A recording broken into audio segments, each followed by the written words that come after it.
Hello guys, welcome to current affairs for UPSC PSC IAS. Guys, अगर आप UPSC civil services की तैयारी कर रहे हैं या किसी भी स्टेट सिविल सर्विसेज एग्जामिनेशन की तैयारी कर रहे हैं तो बिल्कुल सही जगह पर आप आए हैं। यहां पर सभी सोर्सेज से न्यूज को कवर किया जाता है, जैसे कि the Hindu, Indian Express, Times of India, live mint जैसे जो न्यूज़पेपर्स होते हैं उनकी न्यूज को कवर किया जाता है। पीआईबी की रिपोर्ट्स को डिस्कस करते हैं। राज्यसभा टेलीविजन में जो भी इंपॉर्टेंट डिबेट्स डिस्कशन आती हैं उनको लेक्चर के दौरान कवर किया जाता है। Even EPW, down to earth Yojana जैसी जो मैगजीन्स होती हैं उनके आर्टिकल्स को भी कवर करते हैं। तो आप डेली रेगुलर अगर क्लासेस को अटेंड करेंगे, रिलीजियसली क्लासेस को फॉलो करेंगे तो आपको 100% गारंटी सक्सेस मिलेगी और आपका 100% गारंटी सिलेक्शन होगा। और 100% गारंटी सिलेक्शन का बकायदा प्रूफ दिया जाता है। नीचे डिस्क्रिप्शन पर आपको प्रूफ्स मिल जाएंगे, आप चेक कर सकते हैं कि previous year civil services examination में हमने जो टॉपिक्स कवर कराए थे उन्हीं से रिलेटेड क्वेश्चंस बने हैं। तो फटाफट चैनल को सब्सक्राइब कर लीजिए अगर आपने सब्सक्राइब नहीं किया है तो। इवन हम लोग काफी सारे हाई क्वालिटी जनरल स्टडीज के कोर्सेज भी ऑफर करते हैं। तो आने वाली स्लाइड्स में आपको कोर्सेज की डिटेल्स भी मिल जाएगी और हमारे दूसरे चैनल्स की इंफॉर्मेशन भी आपको प्रोवाइड करा दी जाएगी आने वाली स्लाइड्स में। और गाइस, नीचे डिस्क्रिप्शन पर टेलीग्राम के चैनल की लिंक भी आपको मिल जाएगी, आप उस चैनल को भी ज्वाइन कर सकते हैं। प्लस डिस्कशन ग्रुप भी है जहां पर काफी सारे सिविल सर्विसेज के एस्पिरेंट्स मौजूद हैं जो कि डेली बेसिस पर अपने जो भी डाउट्स वगैरह जो होते हैं उनको डिस्कस करते हैं, तो आप उसको ज्वाइन कर सकते हैं। तो फुल फोकस के साथ स्टार्ट करते हैं करंट अफेयर्स की क्लास को। बट बिफोर दैट ये कुछ कोर्सेज की डिटेल्स और हमारे चैनल्स की डिटेल्स हैं।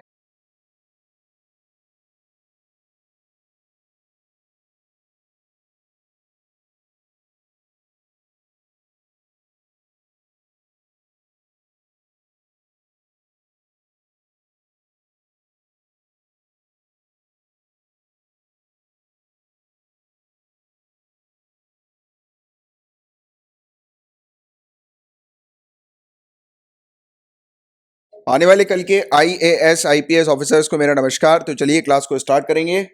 स्टार्ट करते हैं पेपर 1 के पहले टॉपिक से। देखिए, बिजली कड़क रही है और गाइस ये पॉइंट बहुत अच्छे से याद रखना, मेंस में उपयोग कर सकते हो कि इंडिया के अंदर हर साल 2000 से 2500 लोगों की मौत होती है बिजली गिरने के कारण।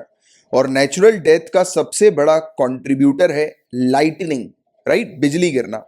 तो ये चीज है, इसके बारे में थोड़ा समझेंगे कि ये बिजली गिरती कैसे है, बनती कैसे है, तो इसके बारे में हम लोग बात करेंगे। तो देखिए, एटलीस्ट 30 लोगों की मौत हुई है राजस्थान, उत्तर प्रदेश और मध्य प्रदेश में अभी रिसेंट पास्ट में बिजली गिरने के चलते। तो इसलिए ये टॉपिक हमें न्यूज में देखने को मिला था। और कितनी कॉमन है ये डेथ लाइटनिंग के कारण? तो डेथ जो होती है लाइटनिंग के कारण, बिजली गिरने के कारण देश में बहुत ही फ्रीक्वेंट है। और पिछले जुलाई से 40 लोग, यानी कि पिछले जुलाई में ही अगर हम देखें तो 40 लोग की मौत हुई थी बिहार के अंदर बिजली गिरने के कारण। और इंडिया के अंदर बताया जाता है कि 2000 से 2500 लाइटनिंग डेथ हर साल रिकॉर्ड की जाती है ऑन एन एवरेज। तो चैलेंजेस और कंसर्न इससे रिलेटेड हम लोग को क्या देखने को मिलते हैं? तो देखो, इंडिया के अंदर एक तो ट्रैक नहीं किया जाता, लाइटनिंग वगैरह के जो इंसिडेंट्स होते हैं उसको हम लोग ट्रैक नहीं करते, उसका रिकॉर्ड नहीं बनाते। तो साइंटिस्ट के पास इतना इनफ डेटा नहीं होता, राइट, कि इस पर ये काम कर सके, मतलब कि कहाँ कहाँ पर किस किस एरिया पर बिजली गिर रही है, कौन से हॉटस्पॉट है, राइट। तो उसका हम लोग डेटा रिकॉर्ड नहीं करते, तो उसमें साइंटिस्ट को बड़ी दिक्कतें आती है। और देखिए, इवन ना कोई सेफ्टी मेजर्स, ना कोई प्रिकॉशंस जो है वो लाइटनिंग से रिलेटेड हम लोग को देखने को मिलते हैं। बिजली गिरने के खिलाफ किए जाने वाले सुरक्षा उपायों और सावधानियों को भूकंप जैसी अन्य प्राकृतिक आपदाओं की भांति प्रचार नहीं मिलता है। तो इस पर ज्यादा बात नहीं की जाती, इसको ज्यादा पब्लिसिटी नहीं मिलती है, राइट। तो और इवन मेरा तो कहना यह भी, आप मेंस में भी उपयोग कर सकते हैं इस चीज का, कि सबसे पहले तो हॉटस्पॉट रिकॉर्ड करना जरूरी है। उन एरियाज को आइडेंटिफाई करना जरूरी है जिन जिन एरियाज पर बिजली ज्यादा गिरती है, राइट। उन एरियाज को आइडेंटिफाई कर लो और वहां पर बोर्ड वगैरह लगा दो। और इवन सबसे पहली चेतावनी तो ये देनी चाहिए, वार्निंग ये देनी चाहिए कि जब भी बारिश का मौसम हो, बिजली गिरने की संभावना हो, कभी पेड़ के नीचे नहीं खड़ा होना। लोग सबसे बड़ी गलती यही करते हैं, पेड़ के नीचे खड़े हो जाते हैं और फिर दिक्कत हो जाती है, उनके ऊपर बिजली गिर जाती है, राइट। तो ये चीज है। तो लाइटनिंग क्या है guys? What is lightning? Lightning is a very rapid and massive discharge of electricity in atmosphere. Atmosphere में, वातावरण में बिजली का एक तीव्र तथा व्यापक निस्सरण होती है। यानी कि ये बिजली जो होती है, या तड़ित लाइटनिंग जिसे हम लोग बोलते हैं, आकाशीय बिजली या तड़ित लाइटनिंग, तो ये वातावरण में, एटमॉस्फेयर में बहुत ही रैपिड, बहुत ही मैसिव इलेक्ट्रिसिटी का डिस्चार्ज ये हमें देखने को मिलती है। Point to be noted as it is, इस चीज को आपको याद रखना है, राइट। और ये धरती की तरफ आती है, कुछ कुछ बिजली जो गिरती है वो धरती की तरफ, धरती के सरफेस की तरफ आती है। अब देखिए बिजली उत्पन्न कैसे होती है, किस प्रकार ये उत्पन्न होती है, इस चीज को समझते हैं। तो electrical discharges are generated in giant moisture bearing clouds, point to be noted. बड़े बादल होते हैं, कितने बड़े, 10 से 12 किलोमीटर बड़े बादल हम लोग को देखने को मिलते हैं। 10 से 12 किलोमीटर बड़े जो है ऊंचाई पर हम लोग को बादल देखने को मिलते हैं, और ये धरती के सरफेस से 1 से 2 किलोमीटर के ऊपर ही नजर आएंगे, राइट। यानी कि धरती का सरफेस है, इससे 1 से 2 किलोमीटर की ऊंचाई पर बहुत बड़े, 10 से 12 किलोमीटर बड़े ये बादल होते हैं। सबसे पहला पॉइंट तो ये ध्यान में रखना है, जो कि बिजली उत्पन्न करते हैं, यानी कि बिजली गिराते हैं, right, first point. Second point, temperature towards the top of these clouds are in range of -35 to -45 degree Celsius. दूसरा पॉइंट आपको ध्यान में रखना है कि टेम्परेचर जो होगा वो बादल के टॉप पर आप देखेंगे, टॉप पर, तो ये -35 टू -45 डिग्री सेल्सियस होगा। और आप जानते हैं कि जैसे जैसे हम लोग ऊपर की तरफ जाते हैं, हायर एल्टीट्यूड पर जाते हैं, टेम्परेचर डिक्रीज होने लगता है। तो उस फिनोमेना को भी थोड़ा ध्यान में रखिएगा। तो टेम्परेचर डिक्रीज होने का कारण ये भी एक तो हाइट पर है, right? And water vapor moves upward in the cloud. The falling temperature causes it to condense. अब ध्यान रखना, मैंने भी आपको क्या बताया, कभी भी गर्मी होती है तो हम क्या देखते हैं, भाप जो है वो ऊपर की तरफ जाती है। अब ये भाप ऊपर की तरफ जा रही है, अब जैसे जैसे ऊपर की तरफ जाएगी, ऊपर हमने अभी थोड़ी देर पहले फिनोमेना की बात करी, जैसे जैसे आप ऊपर जाओगे वैसे वैसे ठंडक जो है वो बढ़ती जाएगी, राइट। वैसे वैसे वातावरण जो है वो कम, यानी कि टेम्परेचर जो होगा वो कम होता हुआ नजर आएगा।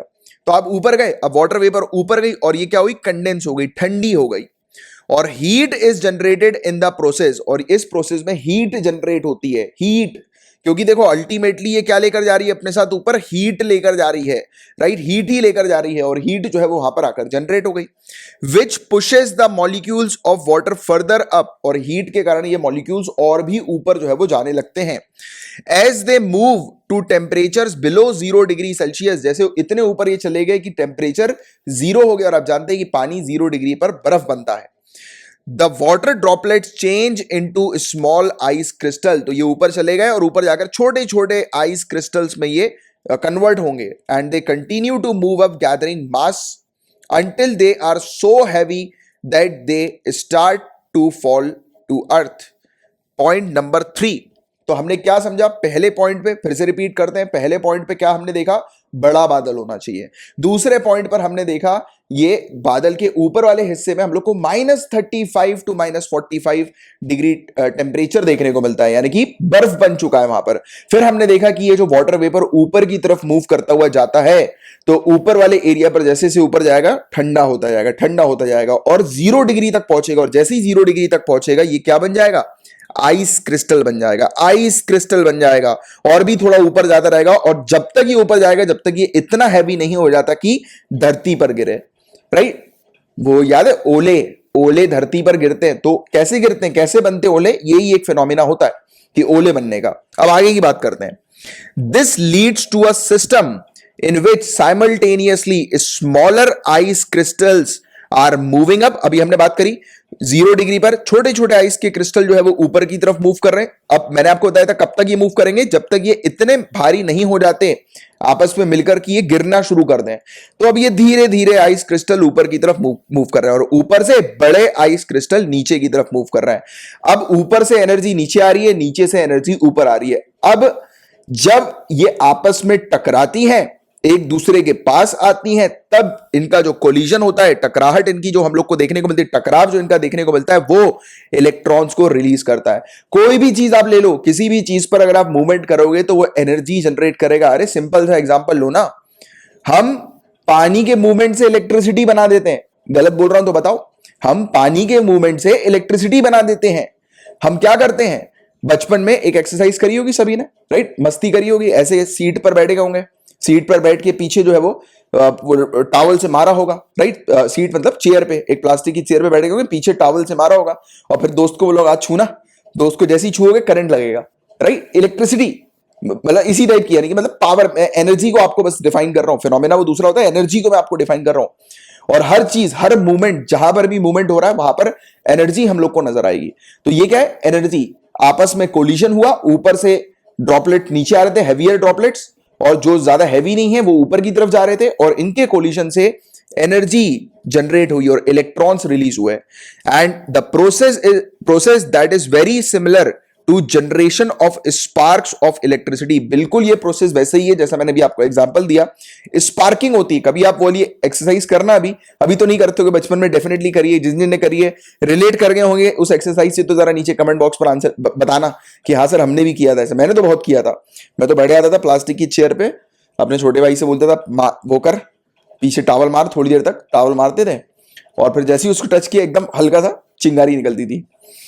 तो जब कोई नया व्यक्ति, यानी कि कोई नया बच्चा जब ये देखता था ना, वो डर जाता था कि ये करंट कैसे मार रहा है ये, राइट। तो ऐसा होता है, मैं भी जब पहली बार मैंने इस एक्सरसाइज को देखा, मैंने कहा अरे तेरी ये क्या हो गया, तो बड़ा वो हो गया था। चलो anyways, as the moving free electrons causes more collision and more electrons, a chain reaction ensues. तो देखो क्या हम लोग को देखने को मिल रहा है, ये एक्टिविटी, छोटे क्रिस्टल्स ऊपर जा रहे हैं, बड़े वाले नीचे की तरफ आ रहे हैं, छोटे ऊपर जा रहे हैं, बड़े वाले नीचे की तरफ, लगातार ये इवेंट हो रहा है। अब जब ये लगातार इवेंट होगा तो बहुत सारे इलेक्ट्रॉन्स जनरेट होने लगेंगे और इलेक्ट्रिसिटी जनरेट होने लगेगी। अब आपको फिनोमेना समझ में आया कि बादल के अंदर इलेक्ट्रिसिटी कैसे जनरेट होती है, तो इस फिनोमेना को आपको ध्यान में रखना है। And the process creates a situation in which upper layer of clouds is positively charged, point to be noted। बादल के ऊपर वाली जो लेयर होती है that is positively charged। Middle layer जहां पर कोलिजन हो रहा है वो हम लोग को नेगेटिवली चार्ज देखने को मिलती है। There exist a difference of several billion volts in electric potential between these two layers. इन दोनों लेयर्स में सेवरल बिलियन वोल्ट्स का। और एक बार जब बिजली कड़कती है ना, if I am not wrong, 3000 या 30,000 सेल्सियस है, मुझे अभी कंफर्म करना पड़ेगा, पर या उससे ज्यादा है, मतलब इतना मान के चलो, इतना टेम्परेचर, इतनी हीट, वो एक बार जब बादल कड़कता है ना, घड़ घड़ करके नीचे बिजली कड़कती है, तो इतना टेम्परेचर रिलीज करने की उसकी क्षमता होती है। और इवन दुनिया भर में कई जगह तो ये भी प्रैक्टिस करना शुरू कर दी है साइंटिस्ट, रिसर्चर ने, कि इस बिजली को स्टोर कर लेंगे, जो बिजली गिर रही है उसको स्टोर कर लेंगे हम, स्टोर करके, क्योंकि ये भी एक प्रकार से रिन्यूएबल सोर्स हो गया ना, ये रिन्यूएबल सोर्स है, पूरा 100% रिन्यूएबल सोर्स है।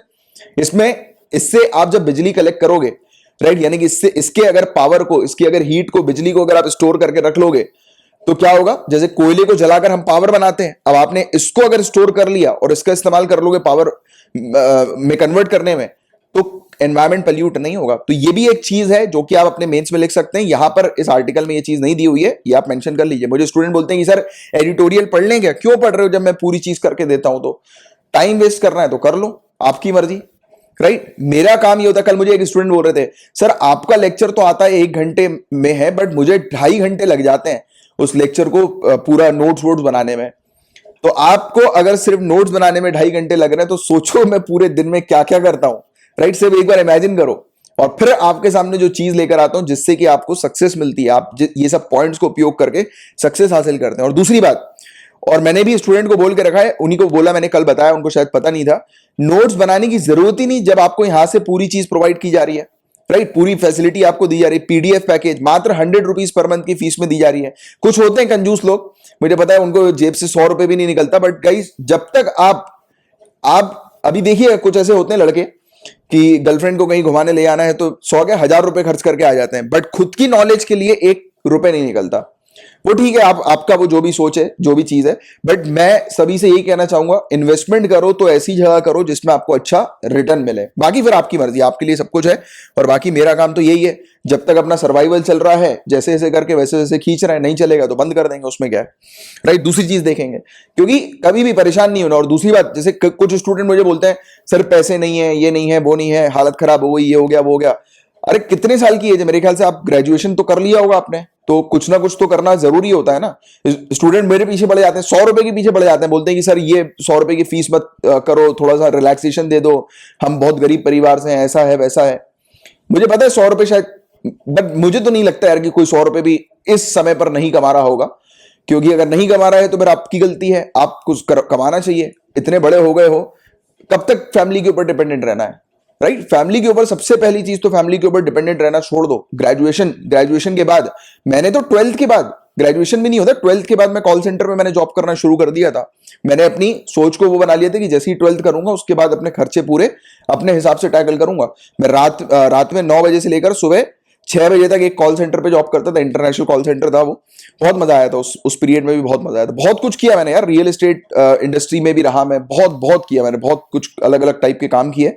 फिर बाद में समझ में आया कि यार अपन को पढ़ाने में मजा आता है, तो फिर इस पर्टिकुलर जॉब में आए। तो कभी भी जैसे कि अपने अपने आप को फाइनेंस करना सीखो। कुछ नहीं हो रहा तो किसी बच्चे को, मैंने तो ट्यूशन भी पढ़ाया है, एक बच्चे के घर में जाके, अभी कल ही उसका फोन आया था, उसका किसी कहीं पर इंटरव्यू, 8th क्लास में था वो, तब मैंने पढ़ाया था, और आज की डेट में ग्रेजुएशन पे है वो।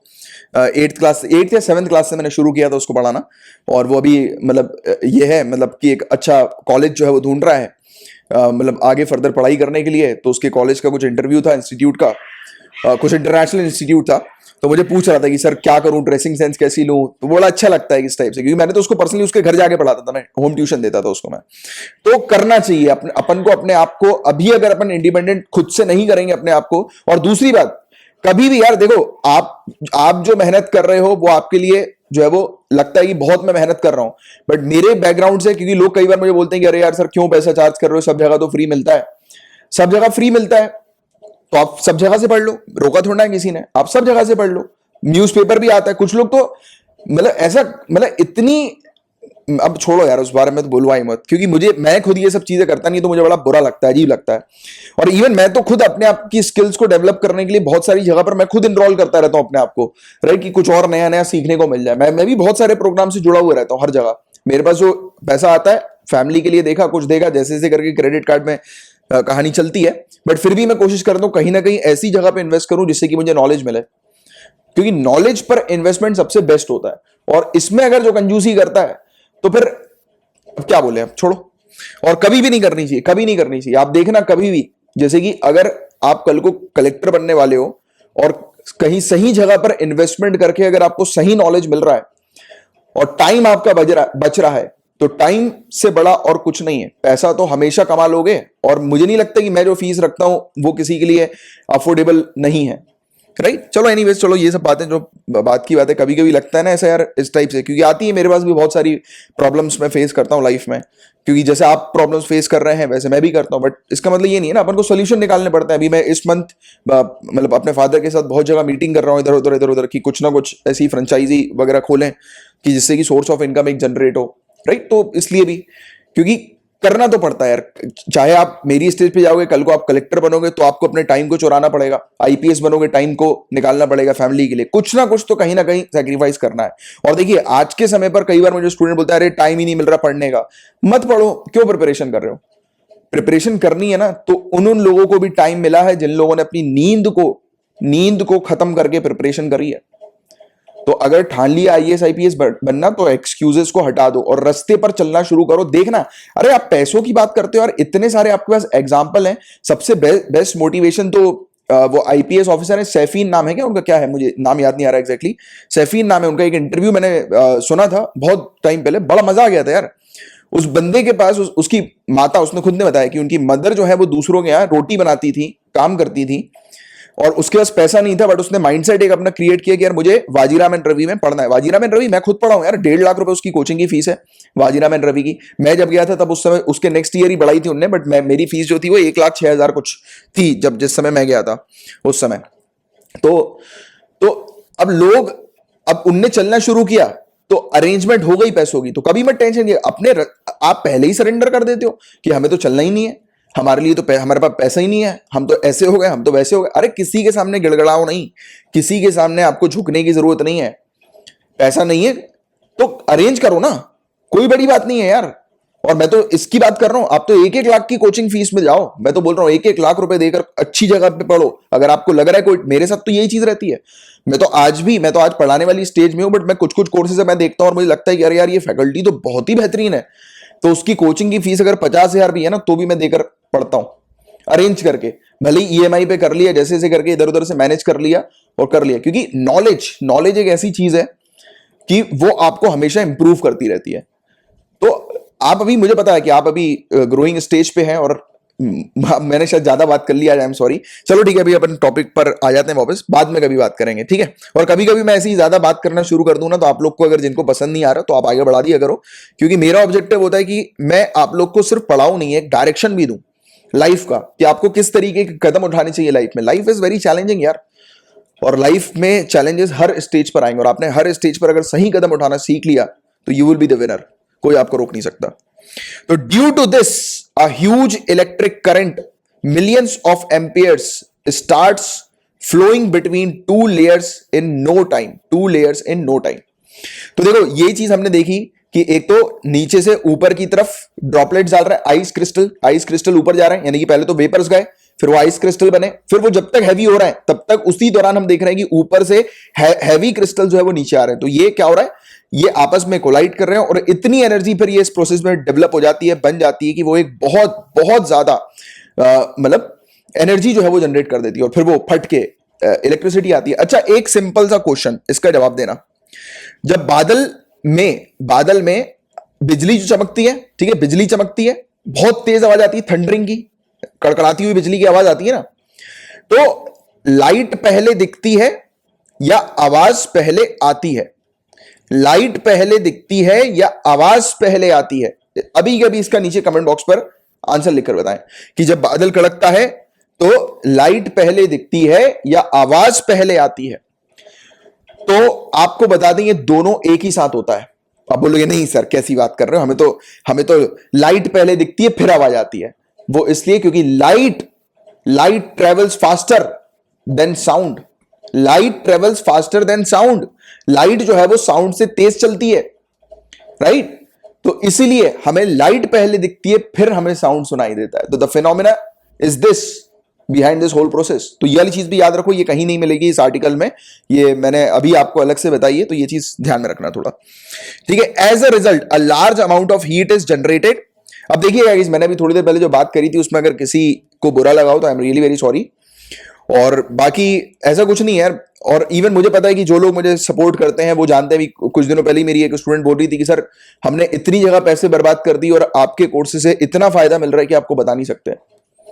क्योंकि यार मेरा काम है शिद्दत के साथ पढ़ाना, सिर्फ पढ़ाना नहीं, शिद्दत के साथ पढ़ाना, कि आपको अगर एक टॉपिक समझाऊं तो पूरे उसके स्पेयर को क्लियर कर दूं कि एक डाउट, माइन्यूट डाउट भी जो है बना बचे। चलो एनीवेज, तो अब इसमें क्या होता है, हीट जनरेट होती है, और जैसे मैंने आपको बोला ना कि ये हीट जनरेट हो रही है और ये इलेक्ट्रिसिटी जो नीचे गिर रही है, तो इसको भी साइंटिस्ट, रिसर्चर इसको भी आज की डेट में पूरे दुनिया भर में कलेक्ट करने पर काम कर रहे हैं।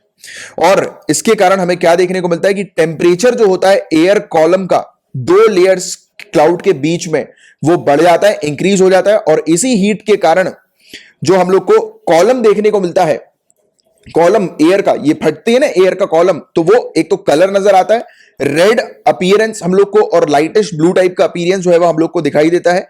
और जब ये इलेक्ट्रिसिटी हवा को चीरती हुई, हवा को फाड़ती हुई जब नीचे ट्रैवल करती है तेज स्पीड में, तब ये शॉक वेव्स प्रोड्यूस करती है, और उसी के कारण हम लोग को ये थंडर की आवाज जो है वो सुनाई देती है। And how does this current reach earth from cloud? Cloud से धरती पर ये करंट कैसे आता है? तो धरती क्या है? Good conductor of electricity. Question बनेगा, अर्थ जो है वो बैड कंडक्टर है इलेक्ट्रिसिटी की या गुड कंडक्टर है? Your answer should be good conductor of electricity. It is electrically neutral, electrically neutral हमारी धरती हमें देखने को मिलती है। However in comparison to middle layer of cloud it becomes positively charged. Problem क्या होती है, हमारी धरती जो है वो गुड कंडक्टर तो इलेक्ट्रिसिटी की है, बट क्या है कि जो मिडिल लेयर जो है वो पॉजिटिवली चार्ज होती है, और उसी के कारण हम देखते हैं कि 15 से 20% जो करंट होता है वो धरती की तरफ जो है वो आता है। अब आप देखो, भगवान का शुक्रिया है कि सिर्फ 15 से 20% आता है, वरना अगर पूरी इलेक्ट्रिसिटी अगर ये नीचे धरती पर छोड़ने लगा, मतलब पूरी बिजली गिराने लगा धरती पर, तो बहुत बड़ी समस्या बन सकती थी, राइट? तो ये चीज सिर्फ 15 से 20% ही, मतलब पूरी जितनी वो लाइटनिंग जनरेट होती है उसमें 15 से 20% ही सिर्फ यहां पर नीचे गिरती है बिजली, राइट? तो ये चीज हम लोग को देखने को मिलती है। और फ्लो ऑफ करंट जो है वो डैमेज कर देती है लाइफ को और प्रॉपर्टी को भी धरती पर। तो ये वाली चीज है जिसके बारे में बस आप लोग को एक जानकारी होनी चाहिए। और ये मैं आपको एक लिंक प्रोवाइड कर रहा हूं, एक बार इस लिंक पर जाकर रीड कर लेना। एक ये आर्टिकल नहीं, एक और अलग से मुझे मिला था, न्यूज का नहीं है, अलग से एक आर्टिकल मिला था लाइटनिंग को लेकर। मैं चाहूंगा एक बार और बस रीड कर लो, क्योंकि इसमें भी काफी काम की चीजें आपको जो है वो मिल जाएगी। राइट। चलो ये था पूरा ओवरऑल टॉपिक, होपफुली आपको समझ में आया हो। अब हम बात करेंगे नेक्स्ट टॉपिक की।